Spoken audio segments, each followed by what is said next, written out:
Over the weekend, I suggested to the Prime Minister that he cut the aid budget, and I'm pleased that he accepted my advice. Mr. Speaker, it's the fastest response. It's the fastest response I've ever had from the Prime Minister. However, he announced £13.4 billion in additional defence spending yesterday. This morning, his Defence Secretary said the uplift is only £6 billion, which is the correct figure. Prime Minister. I'm going to have to let the Leader of the Opposition down gently. She didn't feature in my thinking at all. I was so busy over the weekend I didn't even see her proposal. I think she's appointed herself, saviour of the Western civilization. It's a desperate search for relevance. But, Mr. Speaker, look, if you take the numbers for this financial year and then the numbers for the financial year 27-28, that's £13.4 billion increase. That is the largest sustained increase in defence spending since the Cold War, which will put us in a position to ensure the security and defence of our country and of Europe. Mr. Speaker, that wasn't very clear. How is it that the Defence Secretary says £6 billion and he says £13.4 billion? The IFS said today that the government is playing silly games with numbers. How does he find this difference in numbers? Prime Minister.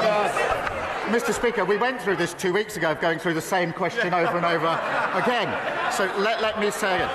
If you take the financial year this year, and then you take the financial year for 2027-28, the difference between the two is £13.4 billion. That's the same answer. If you ask again, I'll give the same answer again.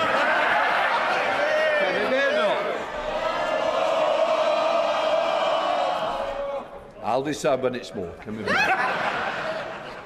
Mr. Speaker, someone needs to tell the Prime Minister that being patronising is not a substitute. For answering questions. It's not a substitute. He hasn't answered. What he has said is different from what he said yesterday. We are still not clear where the money is coming from. We want to support him. He's also said that we should put British troops on the ground in Ukraine. We haven't seen the detail of any proposals. Would his new spending plans allow him to fund this commitment effectively? Prime Minister. I think it's the same question again. It's £13.4 billion. That's the difference between this year and 2020. She asked a serious question about the security guarantees in Ukraine, and that is extremely important, because the worst of all outcomes, if there's to be a cessation of hostilities, is that it is a short break rather than sustained and lasting peace. And I think that that means there's got to be security guarantees. I've indicated that we will play our full part. There has to be US backing, because otherwise I don't think it will deter Putin.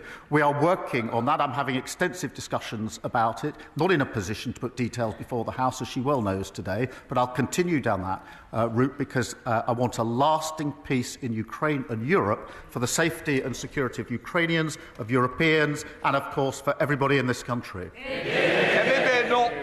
Mr. Speaker, this is an endeavour that we want to support him in, but we need to know exactly what it is we're supporting. We need clarity and transparency over the money.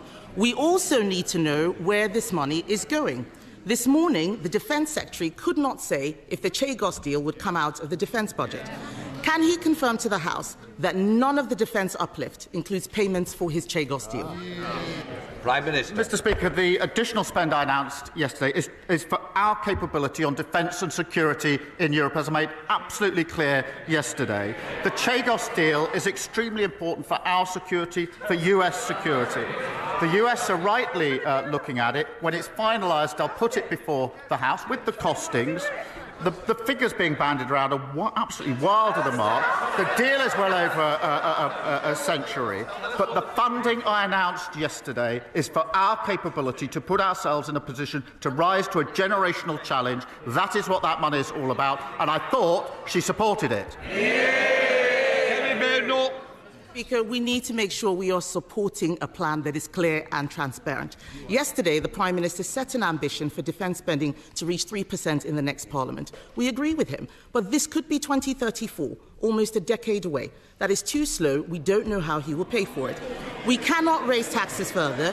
We already pay more on debt interest than defence, and everyone in this House would have heard him not answer the last question. So I will ask him again. Is he paying for the Chagos deal with this defence uplift or not?